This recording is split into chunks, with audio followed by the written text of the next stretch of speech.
Bonjour à tous, j'espère que vous allez bien. On se retrouve aujourd'hui pour réaliser un magnifique top au crochet. C'est un modèle super facile et rapide à confectionner. J'ai utilisé le point Galaxy que je vous ai proposé il y a quelques temps sur la chaîne. Vous pouvez d'ailleurs retrouver le pas à pas directement dans la description de cette vidéo. Au niveau de la fiche de réalisation, vous pouvez bien évidemment la retrouver dans le petit i en haut à droite ou sur mon site internet www.lecrochetdeplume.com. Je vous laisse faire pause sur la liste du matériel et noter tout ce qui vous intéresse. Vous pouvez également retrouver le tout dans la description de cette vidéo ainsi que le lien vers le kit de la fiche sur le site Loupation.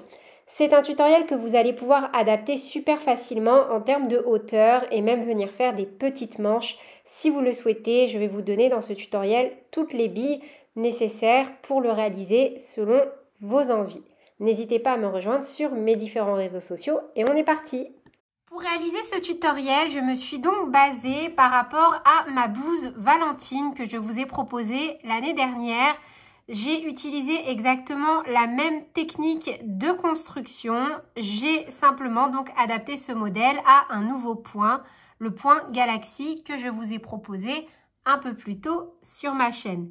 La construction de cet ouvrage est vraiment super facile. On va commencer par réaliser une maille chaînette de base, revenir sur un rang de demi-bride, puis on va réaliser cette partie-là de l'encolure. Donc on va se rattacher, créer une autre maille chaînette et de nouveau donc travailler comme ceci dans ce sens-là. Puis on se rattachera de ce côté de la maille chaînette pour poursuivre de ce côté, ce qui va nous donner donc deux parties distinctes. On va donc avoir une seule pièce qui commencera par une maille chaînette. On va réaliser un premier pan, puis le deuxième. Donc là, à ce stade de la réalisation, moi, je n'ai toujours pas terminé ma blouse. Vous voyez, je suis en pleine construction également. C'est juste pour imager mon propos. Donc, j'ai réalisé, hop, une maille chaînette comme ceci. Je suis revenue en demi-bride comme ceci. Donc, c'est ce qui m'a donné cette partie-là. J'ai stoppé mon fil, je me suis rattachée, j'ai créé une deuxième maille chaînette pour réaliser donc l'encolure. Puis j'ai réalisé un premier rang ici de demi-bride et ensuite j'ai continué sur la réalisation de mon motif. C'est vraiment un modèle super simple que vous allez pouvoir finalement adapter à n'importe quel point. Et encore une fois, si vous souhaitez adapter ce modèle à un fil différent, à un crochet différent, enfin voilà, comme vous voulez, je vous renvoie sur la petite vidéo disponible dans la description où vous pouvez retrouver donc comment réaliser un échantillon. Dans ce tutoriel en question, je vous montre en pas à pas comment adapter donc n'importe quel vêtement, n'importe quel tuto que vous allez retrouver en fonction de votre fil, de votre crochet, de votre motif et bien sûr de votre façon de crocheter. Donc le motif que je vous propose est un multiple de 8 plus 2. Donc voici en fonction moi de l'échantillon que j'ai réalisé les mesures que j'ai sorties. Donc là bien évidemment j'ai fait ces mesures en fonction de mon point Galaxy. J'ai monté un total, alors que je ne vous dise pas de bêtises, je vais regarder quand même sur ma fiche, mais de tête c'était 26 mailles en l'air. Donc c'est ça, j'ai monté 26 mailles en l'air, 24 plus 2, ce qui m'a donné une largeur de 13,5 cm et j'ai réalisé un total de 10 rangs, ce qui m'a donné une hauteur de 11 cm. Mais au crochet, le plus important, c'est ce que l'on obtient avec la maille chaînette, pas avec le nombre de rangs, parce que ça c'est ajustable. Donc à partir de là, j'ai dégagé donc ces mesures-là que vous allez pouvoir adapter maintenant que vous connaissez les mesures de mon échantillon. Pour les tailles XS à M, je vous recommande de faire 202 mailles en l'air, L2XL 226, 3XL, 5XL 250, 6XL, 7XL 274. Sachant que cette maille chaînette va déterminer la hauteur de notre ouvrage et non la largeur. En fonction de la taille que l'on réalise, on va venir positionner des marqueurs. Donc cette étape, on peut la faire dès lors de la réalisation de la maille chaînette ou on peut la faire après, une fois qu'on aura terminé le premier rang de demi-bride. Il Faites comme vous voulez, je vous donne juste les mesures maintenant. Notez-les, c'est juste important parce que c'est en fonction de ces deux petits marqueurs que l'on viendra après créer l'encolure, donc la deuxième maille chaînette, comme ceci. Donc pour les tailles XS à M, vous allez compter 68 mailles et sur la maille donc suivante, mettre un marqueur. Ensuite, vous allez compter donc à partir du marqueur que vous mettez 64 mailles et marquer la dernière maille. Donc on marque la première et la dernière maille de la valeur B. Ensuite, on va venir refaire 68 mailles. Donc ça, c'est pour les tailles XS à M. Vous voyez, on a la valeur A, donc le devant, le dos, et la valeur B, l'encolure. Nous, on va mettre les marqueurs au niveau de l'encolure. C'est sur la première maille et la dernière maille de la valeur B que l'on va mettre nos petits marqueurs. Pour une taille L à 2XL, on va compter 76 mailles. La maille suivante, on va mettre un marqueur. On va faire au total pour la valeur B, donc en comptant la maille que l'on vient de faire avec le marqueur, 72 mailles. On met un marqueur sur la 72e maille et on refait 76 mailles en l'air. Vous voyez, à chaque fois, on doit revenir sur les valeurs de notre maille chaînette initiale. 3XL, 5XL, on va faire 84 mailles en l'air. La maille suivante, on met un marqueur. On fait 80 mailles en l'air. On met un marqueur sur la dernière maille, donc sur la maille numéro 80. Et on refait 84 mailles en l'air. Et enfin, pour les tailles 6XL à 7XL, on va faire donc 92 mailles en l'air. Sur la maille suivante, on met un marqueur. On fait ensuite 88 mailles en l'air. Et sur la maille numéro 88, on remet un petit marqueur. Et on termine de nouveau avec 92 mailles en l'air. Vous voyez, en fait, là, on prépare simplement notre ouvrage. Mais encore une fois, vous pouvez réaliser donc cette étape des marqueurs à l'issue du rang de demi-bride. Donc là, je vous propose de passer vraiment à la pratique. Comme ça, ça sera un peu plus clair pour vous. Mais notez ici bien les valeurs qui vous intéressent en fonction de la taille que vous souhaitez réaliser. On va déjà réaliser une première maille chaînette en fonction de la taille que l'on souhaite réaliser et se munir de 4 petits marqueurs. Donc, on fait un nœud coulant et on vient réaliser donc le nombre de mailles en l'air qui correspondent à la taille que l'on souhaite réaliser.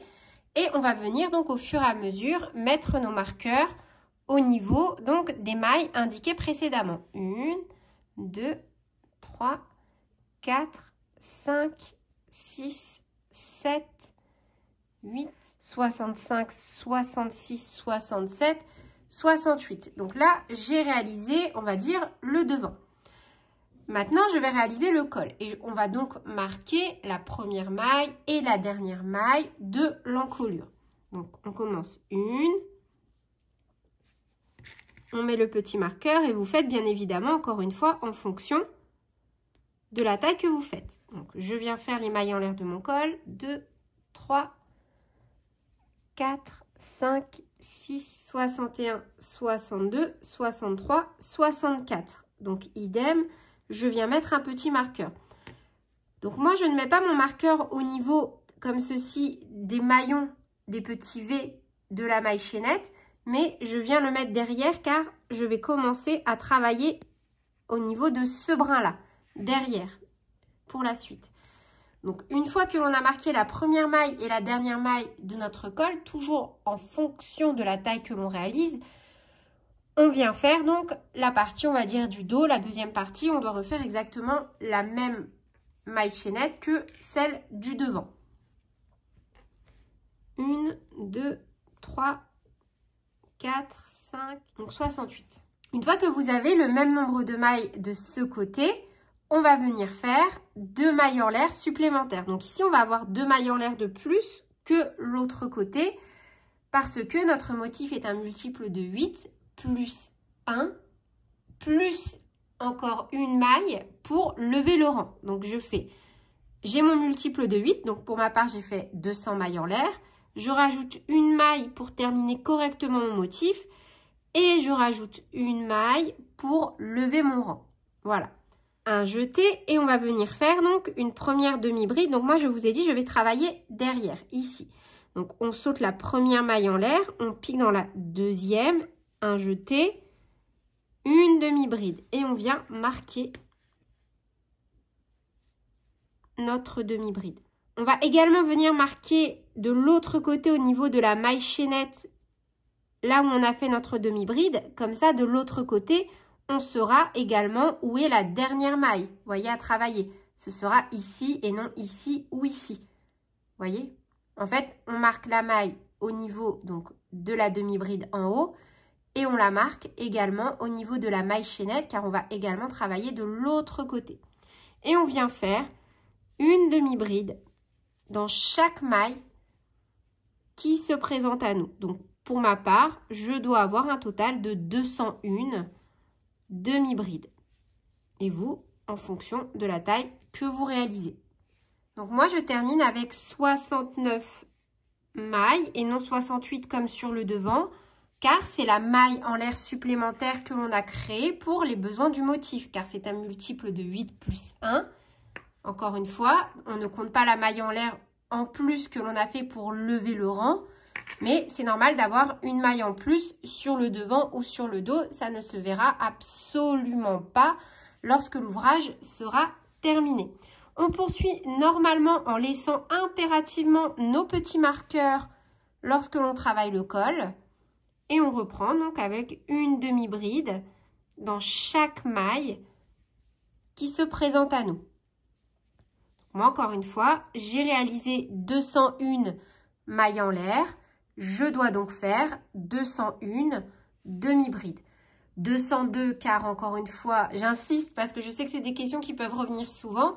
202, mais il y a une maille en l'air qui a servi à juste lever le rang.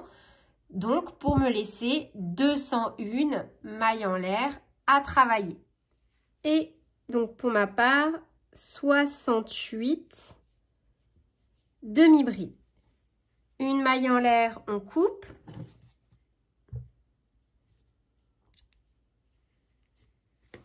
Et on va venir de nouveau mettre deux petits marqueurs. Donc, un lorsque l'on va travailler donc de l'autre côté, au niveau de la dernière demi-bride réalisée. Et un de l'autre côté de la maille chaînette. Voilà le résultat donc à l'issue du premier rang de demi-bride. Donc le rang que l'on a réalisé de demi-bride compte pour cette partie-là, vous voyez, et ce n'est pas celle-ci que l'on va commencer, on commencera par réaliser les motifs sur celle-ci.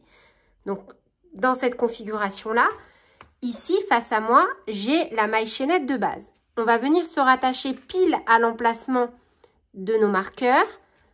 Ici, faire le même nombre de mailles en l'air que l'on est censé avoir ici. Donc, moi, j'avais 64 mailles en l'air, par exemple, pour ma taille. Donc, on rattache son fil. On fait 64 mailles en l'air et on rattache son fil. Comme ça, en fait, on aura déjà créé l'encolure. Donc, on va venir travailler donc la maille chaînette ici pour créer l'encolure. Donc là, j'ai mis une maille qui correspond à la maille... Hop, ici à la dernière maille, donc numéro 68 ou 69 en fonction du côté où je suis. Et on va donc se rattacher là où on a notre marqueur. Donc pour ça, moi vous voyez, je vais venir piquer directement dans la demi-bride ici, qui est celle qui correspond de l'autre côté. Pourquoi je plie dans la demi-bride? Parce qu'en fait, si je plie dans les deux brins là et que je vais rattacher mon fil, l'expérience m'a montré que j'allais avoir un petit trou ici. Et je n'aime pas ça. Donc, au lieu de piquer dans la maille, dans les deux brins ici, moi, perso, je vais venir piquer dans la bride en face, après dans la demi-bride, pardon. Mais après, vous faites comme vous voulez, c'est du détail. Moi, c'est vraiment que, voilà, avec le temps, je préfère les très jolies finitions. Donc, je vous donne juste mes petites astuces. Un jeté. Oups. Donc, un jeté, on passe, une maille en l'air,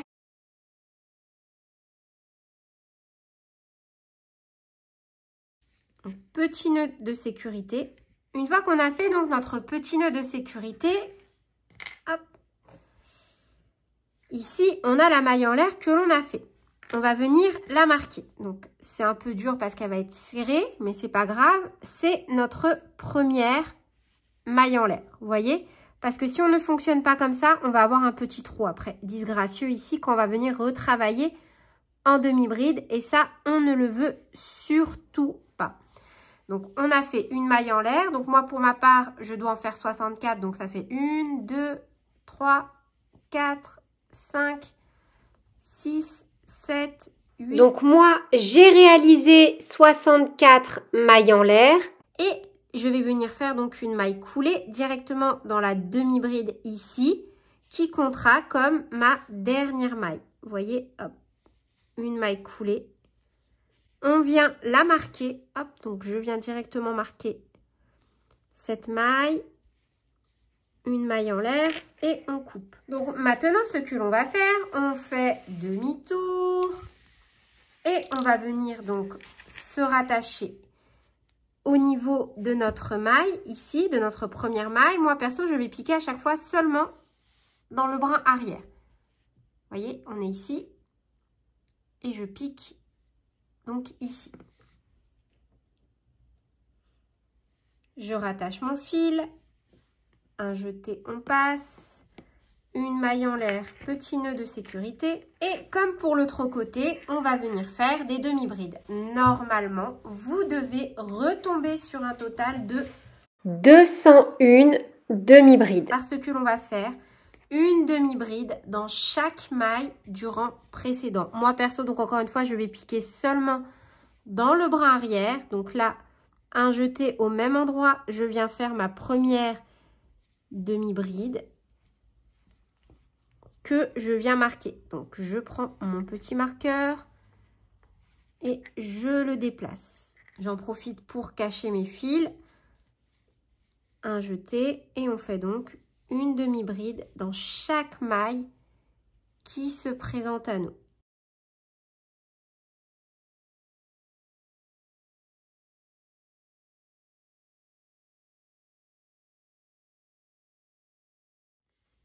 Donc, arrivé à mon petit marqueur, je tombe bien ici sur 68. Je peux le retirer et je repars donc au niveau de ma maille chaînette. Ici, vous voyez, là où j'ai mon encolure. Et idem que pour l'autre côté. Par contre, je vais seulement piquer dans les brins vraiment à l'arrière. Donc, là, au niveau de la maille en l'air et de la maille coulée, ça va être un peu plus compliqué parce que c'est un peu plus serré.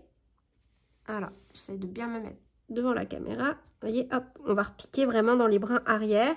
Donc, pour ma part, je vais refaire 64 demi-brides au niveau donc de mon encolure. Vous voyez, une, on peut le retirer et on est reparti. 2,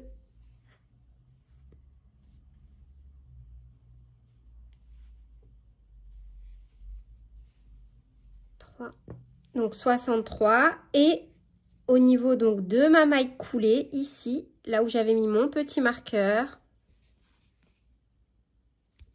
hop, 64. Je peux retirer donc mon petit marqueur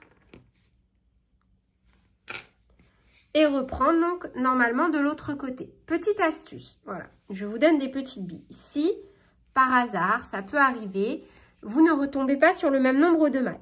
Par exemple, s'il vous en manque une. Alors, c'est valable juste s'il vous en manque une ou si vous en avez une en trop. Si vous en avez une en trop, ici, vous faites une diminution. Honnêtement, ça ne se verra absolument pas sur le travail final. Après, voilà, faites comme vous voulez.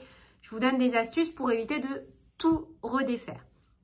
Si à l'inverse, il vous en manque une, vous faites une augmentation au niveau donc de la dernière.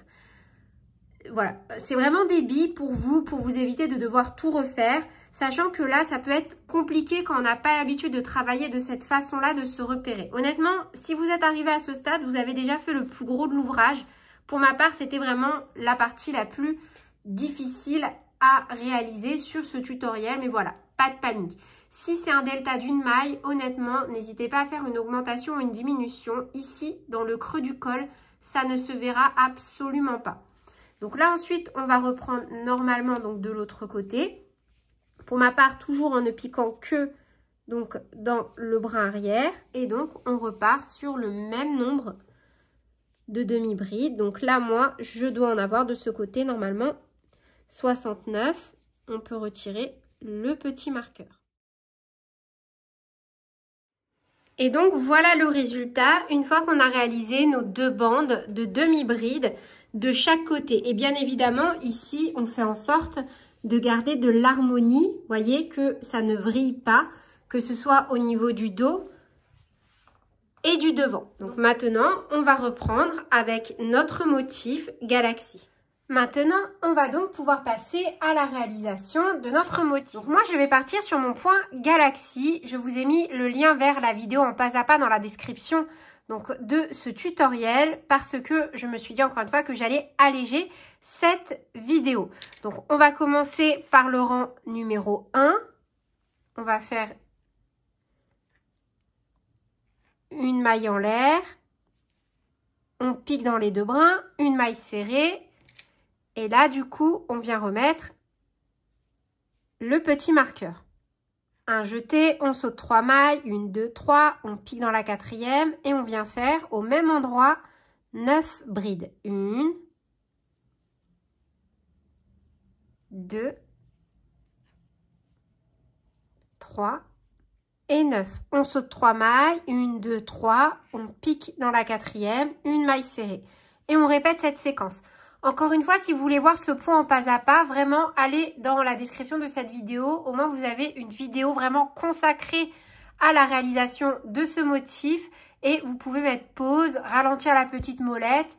Voilà, le temps vraiment de vous accompagner sur les premiers rangs de votre ouvrage. Et on termine forcément, on saute 3 mailles, 1, 2, 3. On pique dans la quatrième, qui est également la dernière. Et on fait une maille serrée. On vient de terminer le rang, donc le premier rang de motif.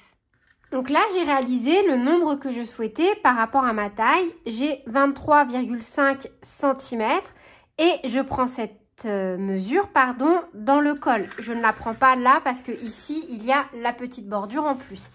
Donc la mesure, la largeur, on vient bien la prendre de l'extérieur de la veste, côté emmanchure, jusque dans le col. Donc, une fois que l'on a la taille que l'on souhaite. Donc, moi, pour ma part, encore une fois, 23,5 cm. Dans cette configuration-là, directement, donc là, moi, j'ai utilisé quasiment 4 pelotes. On va venir plier endroit sur endroit. Donc, pour moi, l'endroit, c'est le côté où j'ai, vous voyez, ici, un petit trait qui ressort. Hop. Après, vous choisissez, hein, c'est aussi en fonction de vos goûts et de vos envies. Et si vous avez fait la même petite bordure que moi au début. Et donc, directement, je vais déjà venir unir et créer une emmanchure comme ceci. Comme ça, en fait, ça va m'éviter au maximum de faire des coutures et des retouches au niveau de mon ouvrage. Donc là, hop, j'essaye de prendre un peu plus de recul. Voilà, donc dans cette configuration-là, je vais aussi en profiter pour vous mesurer la hauteur de mon ouvrage. Donc, je suis sur environ 48 cm de hauteur. Je vais donc venir unir endroit sur endroit et en fonction donc de la taille que l'on réalise, on va venir donc créer une emmanchure qui correspond à cette taille. Donc, moi, pour ma taille, j'ai balisé 10 coquilles. 1, 2, 3, 4, 5, 6, 7, 8, 9 et 10. Donc là, dans cette configuration-là, je vais venir donc unir par des mailles coulées. Une maille en l'air. Je pique directement donc, hop, dans ma première maille. Idem de l'autre côté, là où j'ai mon marqueur. On reste bien souple. Petite astuce, si vous avez du mal à rester souple, n'hésitez pas à utiliser un crochet taille 3,5 voire 4 pour avoir un rendu beaucoup plus lâche. Parce que si vous voyez que votre ouvrage se serre, il vaut mieux défaire et refaire tranquillement avec un crochet taille un peu plus large. Donc, on va unir tranquillement par des mailles coulées en restant encore une fois bien large.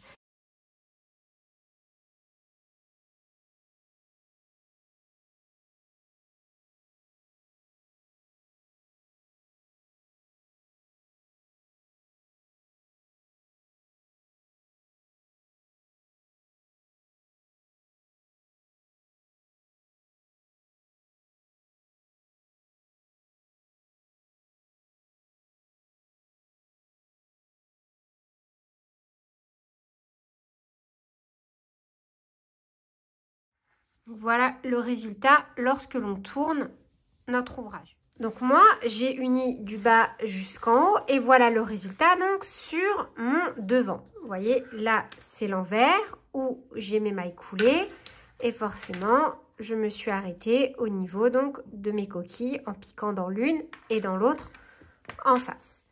Donc moi, à ce stade, voilà, je vous propose, si vous le souhaitez, vous pouvez continuer à travailler. Pourquoi pas en demi-bride, en bride, faire une petite bordure comme vous voulez, c'est possible. Moi, perso, je vais me stopper là parce que, et d'un, c'est un fil quand même que, qui passe assez vite, que l'on mange assez vite. Et de deux, c'est vraiment un ouvrage que je vais porter en été. Voilà, j'avais pas envie de venir alourdir plus que de mesure cet ouvrage. Mais voilà, si vous souhaitez, vous pouvez très bien continuer en circulaire ou en suivant le motif, à chaque fois en tournant bien sûr envers sur endroit, en réalisant des petits bouts de manche. C'est à vous de faire en fonction de vos goûts et de vos envies. Donc moi là, pour ma part, je fais une maille en l'air, je coupe et je vais venir donc cacher mon fil. Donc à ce stade, voilà le résultat. On a terminé une partie et il suffit simplement de se repositionner et de réaliser la deuxième partie. On est vraiment sur le même principe que sur la blouse Valentine. On a simplement changé au niveau du point. Vous voyez, moi je trouve vraiment que la finition, elle est magnifique. J'adore ce point, j'en suis tombée totalement gaga. Je pense que je vais me réaliser une petite étole également avec, pourquoi pas plus ajourée, en m'amusant à utiliser un crochet, un fil plus fin et un crochet plus gros. Je trouve que ça pourrait être sympa, n'hésitez pas à me le dire en commentaire. Donc là, voilà, vous rattachez ici et vous allez reprendre exactement donc la même chose qu'en début de vidéo lorsque on a commencé à réaliser notre motif Galaxy. Vous refaites toutes les étapes de cette partie une deuxième fois, donc ici, et votre petite blouse sera terminée. Donc vous voyez là, on a aussi un joli décolleté sur le devant et idem sur le derrière. Et voilà, c'est tout pour cette vidéo. J'espère qu'elle vous aura plu. N'hésitez pas à me dire en commentaire ce que vous en avez pensé. Et sur ce, je vous fais plein de bisous. Prenez bien soin de vous et à très bientôt pour de nouveaux tutoriels. Salut!